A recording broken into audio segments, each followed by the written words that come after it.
Alors bonjour à tous, alors aujourd'hui on revient pour la deuxième partie donc de ma vidéo de présentation du boîtier NZXT H710i puisque donc je vous avais fait une première vidéo.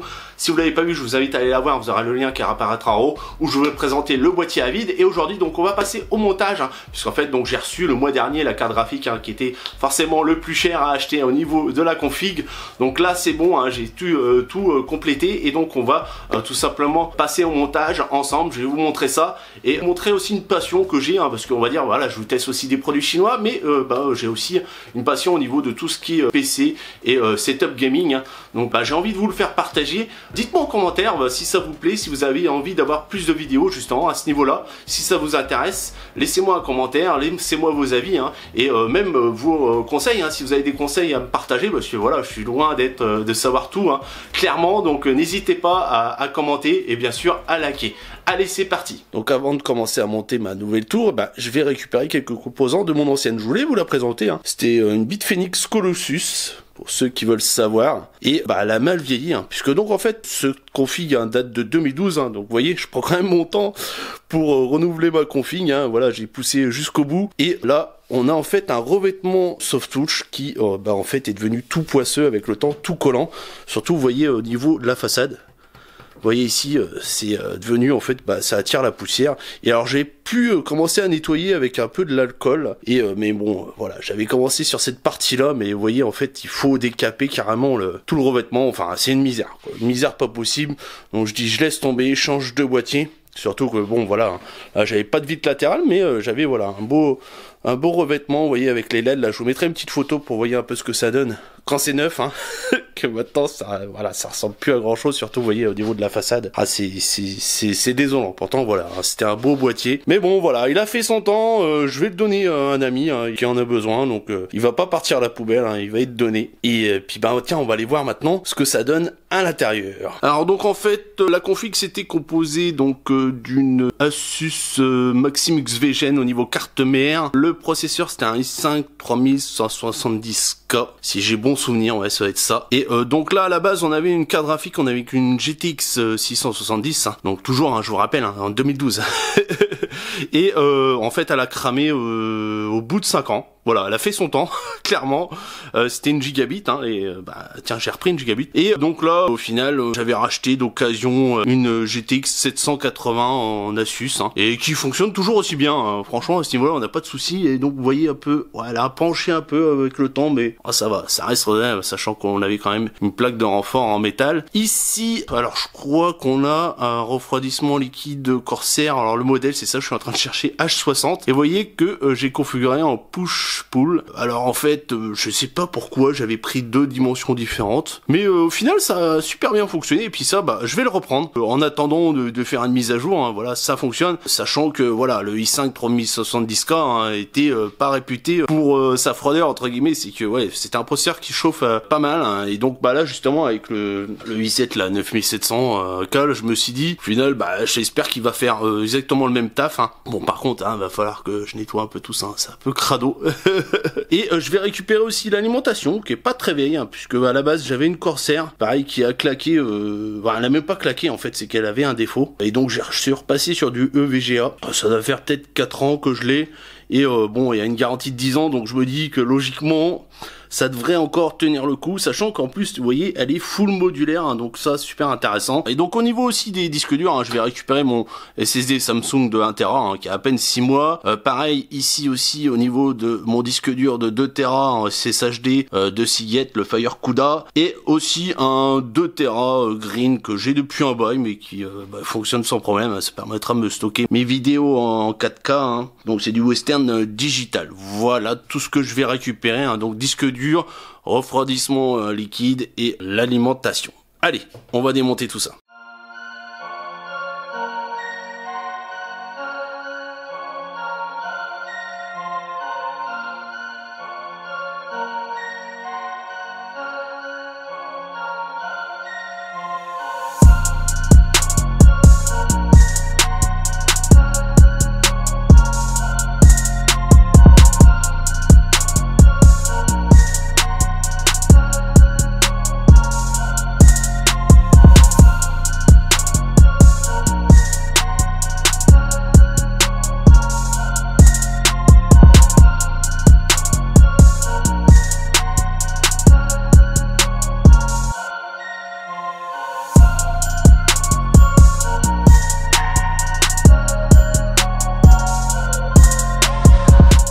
bon c'est bien beau hein, un boîtier, mais il faut bien mettre quelque chose dedans. Alors juste pour info, à la base j'étais parti sur un combo AMD Nvidia, hein. Clairement il n'y a pas photo au niveau des processeurs, voilà c'est AMD hein, qui s'en sort pas mal, surtout que moi voilà l'utilisation c'était surtout pour les jeux vidéo et pour l'encodage hein, pour les vidéos, mais au final j'ai passé le pas sur Intel parce qu'en fait j'ai profité d'une ODR de 100 €, puisque si j'achetais en même temps donc le Core i7 et la carte Asus là, donc j'avais une ODR de 100 €, donc voilà je l'ai pris, même si au final je vous conseillerais fortement de prendre du AMD hein, sans problème. En plus que là sur cette version de i7 hein, là donc c'est le i7 9700KF, alors F ça veut dire en fait il n'y a pas la carte graphique intégrée, en fait il n'y a pas d'hyper trading, donc on perd on va dire pour le jeu, c'est pas gênant hein, mais pour clairement pour l'encodage on y perd un peu, puisque voilà après on retrouve l'équivalent on va dire au niveau AMD eux avec l'hyper trading etc. Donc on a 8 cœurs là-dessus. La carte bah voilà ça c'est du Asus ROG tout simplement parce que voilà déjà j'avais déjà du Asus ROG hein, sur mon ancienne config et franchement voilà je suis vraiment pas déçu hein. C'est du très bon matos. Bon forcément faut mettre le prix, mais voilà niveau fiabilité il n'y a pas photo. Et donc si vous me suivez aussi sur les réseaux sociaux hein, vous avez pu voir ce petit bijou et qu'au final j'ai pu acheter grâce à vous hein. Clairement c'est pas avec ma petite paye hein, que j'aurais pu m'acheter une petite RTX 2070 super, c'est grâce tout simplement à vous quand vous utilisez mes liens affiliés hein, que j'ai pu acheter cette...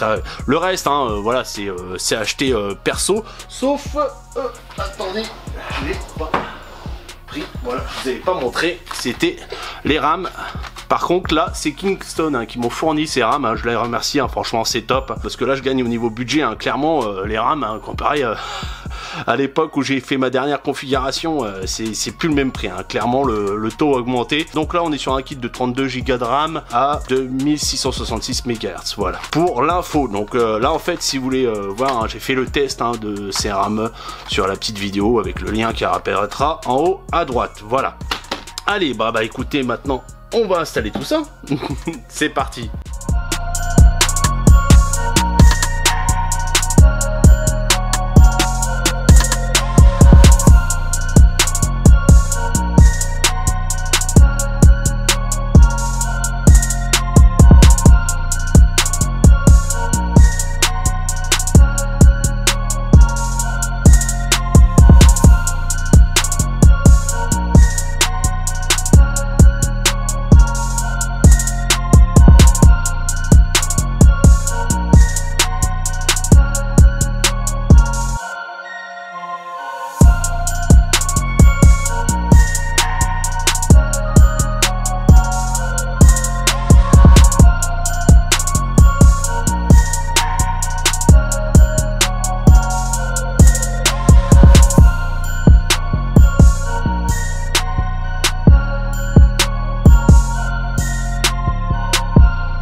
Donc voilà une petite pause hein, pour vous montrer où j'en suis un peu dans le montage. Donc là j'ai monté la carte mère avec le refroidissement et clairement voilà la priorité là c'est pas l'esthétique hein. Ça viendra un peu hein, et puis en plus voilà ça vous permettra que je vous fasse plusieurs vidéos hein. Donc là j'ai installé le petit SSD en bas comme ça et au final donc j'ai viré le 140 hein, qui était là et je l'ai mis juste au dessus voilà pour qu'il extrait la chaleur par le haut. Voilà ce que ça donne. Donc voilà, clairement là j'ai fait avec ce que je pouvais on va dire dans le sens où voilà je peux le démarrer etc, je peux le lancer là, on va dire c'est le premier montage où entre guillemets voilà c'est juste pour le faire fonctionner. Après forcément je reviendrai, j'avais prévu par exemple de faire du câble mode, hein, mettre des câbles bancs etc et donc au final changer tout simplement le refroidissement, hein, passer sur un je pense à un double radiateur hein, qui sera au dessus, voilà.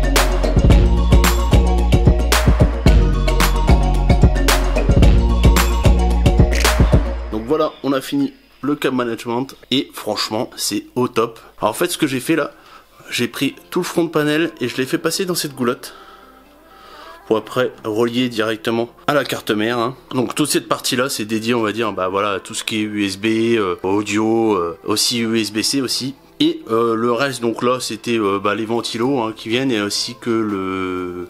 Je crois que... Non, c'est que les ventilos, hein, qui sont gérés ici, puisqu'en fait vous voyez, vous avez les connecteurs qui sont là. Et le reste, tout se retrouve ici, hein, puisqu'en fait là, vous voyez, un peu, bon, c'est un peu le dawa, hein, bon, au final j'ai mis tous mes câbles, en fait, moi avec un alignement modulaire qui restait ici, hein, qui sont dans ce coin. En fait j'ai déplacé la cage de disque dur. Je l'ai mis pour laisser plus de place justement pour pouvoir facilement accéder justement au branchement. Et ce que j'ai fait, j'ai retourné aussi la cage de disque dur, puisqu'en fait ça me permet tout simplement de pouvoir brancher sur la même ligne entre guillemets, donc le disque dur là de 2 Tera là, et le SSD qui est devant là, sur au niveau de tout simplement du côté gauche, hein, ce que je vais vous montrer. Voilà ce que ça donne, voyez, sur le devant. Donc en fait j'ai plus qu'à mettre la carte graphique, hein.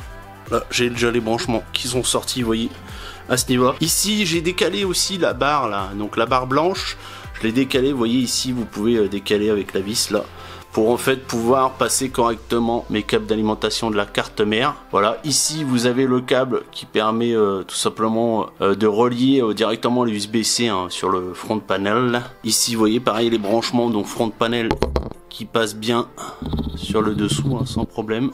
Hop, attendez, on va remettre bien ça, voilà, comme ça. Pas de souci. Pareil sur le dessus, hein, vous voyez, hop, l'alimentation de la carte mère qui passe par le dessus, sans problème. Vous voyez, ça fait quand même quelque chose d'assez propre. Pas de câble qui dépasse. Allez, on continue. Voilà, la carte graphique est installée. Par contre, mauvaise surprise, regardez. ici, là. Une carte à 500 € quand même. Donc clairement, ça va, je l'avais acheté sur Amazon, donc au final, petit échange standard, mais voilà quoi. Hein, quand on déballe, qu'on voit ça, quand c'est neuf, hein, ça fait un peu mal au cœur. Bon, c'est tout, hein, d'ici dans quelques jours, elle va être remplacée par la même, hein, mais bon. Voilà, petit surprise au déballage, on a toujours des trucs. Allez.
Donc voilà, maintenant que le PC est installé, on va parler de la partie logicielle, hein, puisqu'on va utiliser NZXT Cam, hein, le logiciel qui va nous permettre tout simplement de gérer tout ce qui est LED, hein, au niveau du boîtier, aussi ventilateur, hein.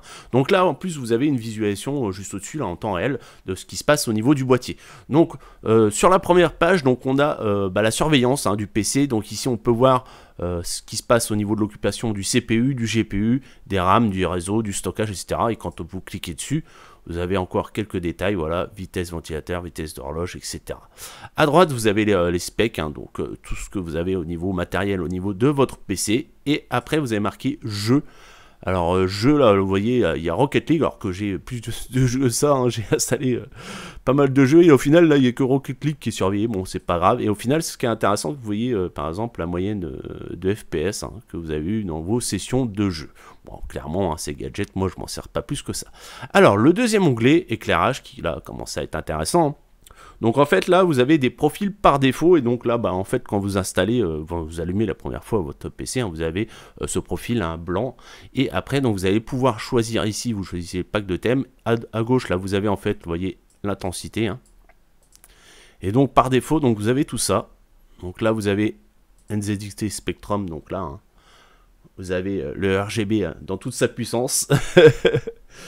Donc clairement sympa, hein. Et donc là vous pouvez voir, hein, ça fait bien comme un chenillard en fait, vous avez en fait le bandeau de LED qui part en fait là sur le derrière du boîtier hein, et qui va dans ce sens là hein. Donc en fait elles sont bien en continuité, même si c'est deux bandes LED séparées hein, en fait bah, vous avez quand même une continuité hein, au niveau des LED hein, donc c'est assez intéressant.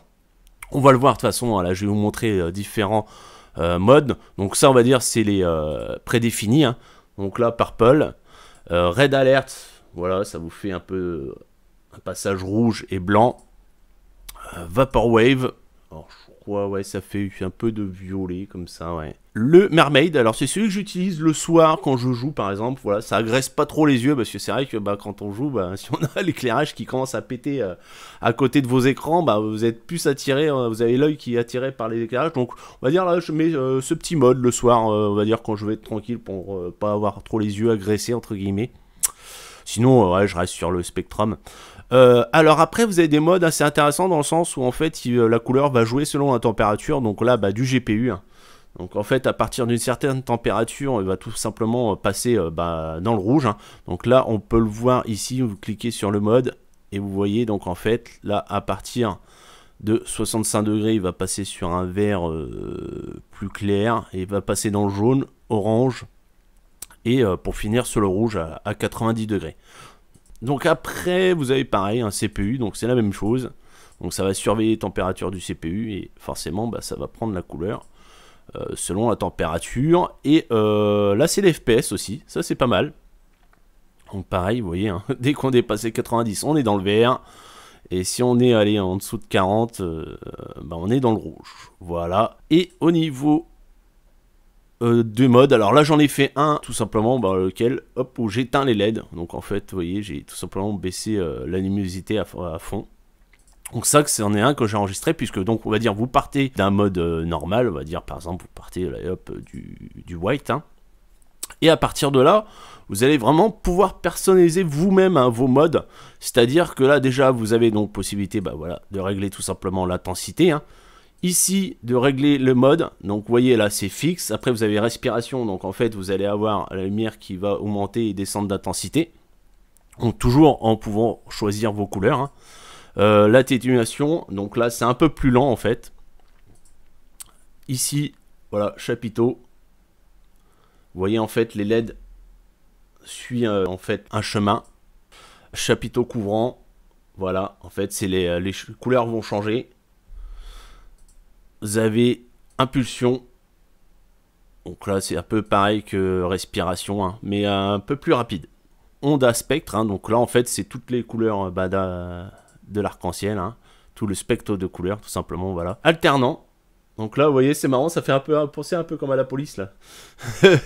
La police américaine là, ils ont un peu le même truc là, c'est assez marrant. Et c'est vraiment voilà, assez poussé, j'ai été surpris, c'est vrai qu'au niveau du logiciel, alors que bon d'habitude on a une gestion du RGB assez simpliste dans le sens où on a juste arc-en-ciel, pulsation, etc. Que là vraiment du fait qu'on a bah, en fait la gestion des LED, on va dire au niveau comme un chenillard en fait, ça en avait mais une pléthore de réglages vraiment intéressants quoi. Ça s'arrête pas on va dire au RGB, au réglage RGB classique que j'ai pu voir. On va vraiment plus loin au niveau de la gestion couleur, puisque là je vous ai pas tout montré hein. Par exemple allez on va prendre un mode je sais pas par exemple chapiteau, voilà.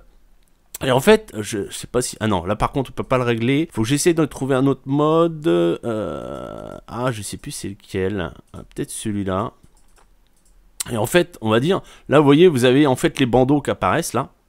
Donc en fait là c'est premier bandeau, là c'est deuxième bandeau, et sur chaque bandeau en fait vous allez pouvoir régler la couleur de la LED. Donc clairement voilà, au niveau personnalisation je pense que vous pouvez faire vraiment ça comme vous voulez aux petits oignons. Donc pareil, donc là vous pouvez ajouter une couleur, voilà par exemple je vais mettre rouge. Donc vous voyez au niveau de l'affichage on peut rajouter une autre couleur, allez on met orange, voilà. Et alors, j'essaye de retrouver, c'est où que je l'avais. Ah, et c'est là, c'est genre, je sais pas si c'était là. Non, là en fait on va pouvoir choisir une seule couleur, d'accord. Mais, ah si, personnaliser les couleurs des LED, je crois que c'est ça, voilà. Là, vous voyez, en fait on va pouvoir choisir quelle couleur peut avoir la deuxième, la troisième, la quatrième. Voilà, je pense que c'est sans limite. Et donc après, à partir de là, donc vous pouvez sauvegarder votre réglage, hein, vous faites enregistrer sous, hein, et donc vous pouvez enregistrer votre thème aux petits oignons.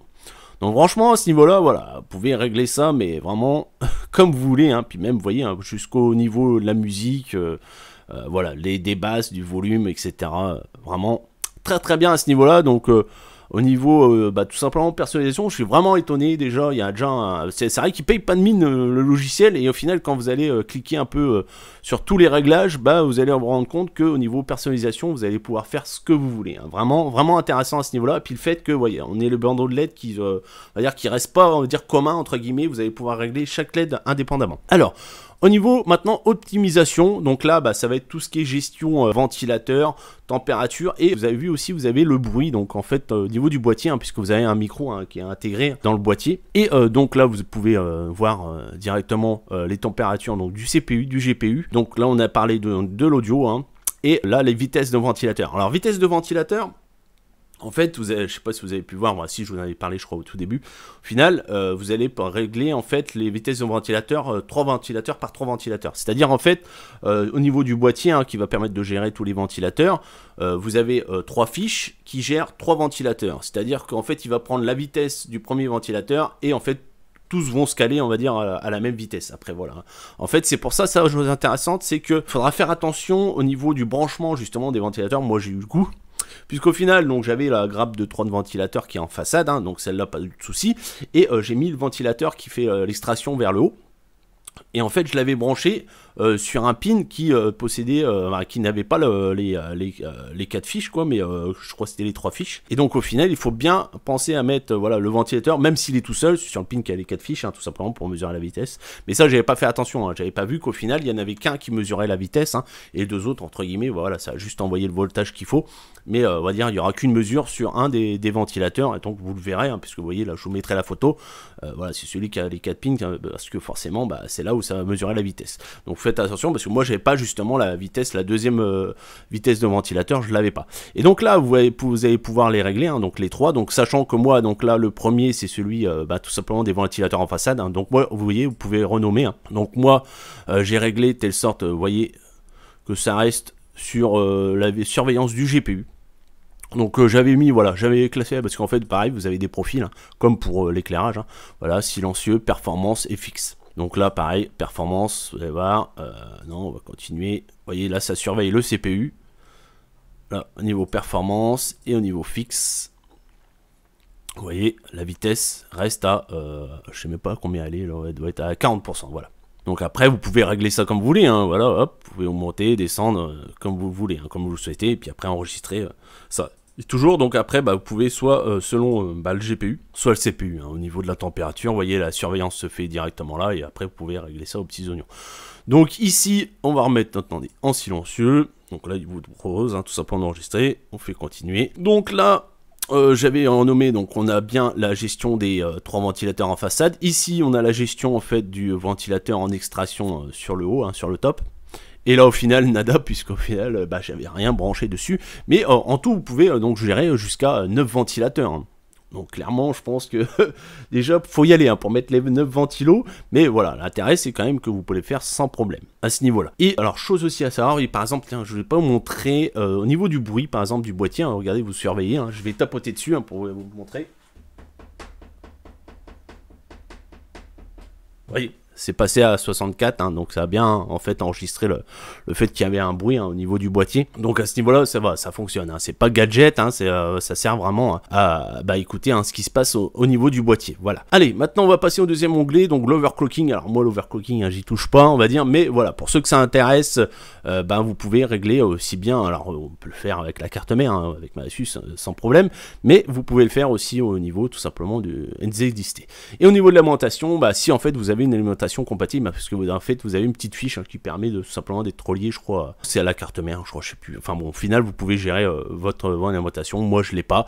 Et pareil au niveau de l'audio, là je sais pas c'est quoi exactement qui peut être géré. Je pense que c'est encore lié aussi par exemple au casque audio NZXT, mais on n'a pas. Donc on va dire le plus important, ça sera l'éclairage et tout simplement le réglage de la vitesse des ventilateurs. Vous allez pouvoir régler ça vraiment aux petits oignons. Bon bah écoutez, je pense qu'on a fait le tour, on va passer à la conclusion. Donc voilà, c'est le temps de la conclusion, j'espère que ces petites vidéos de présentation et de montage du boîtier vous aura plu. Donc qu'est-ce que je peux dire moi, qu'est-ce que je peux en tirer par rapport à ce boîtier, que du bon, dans le sens où vous avez pu voir, que ça soit du cam management, du design, des fonctionnalités.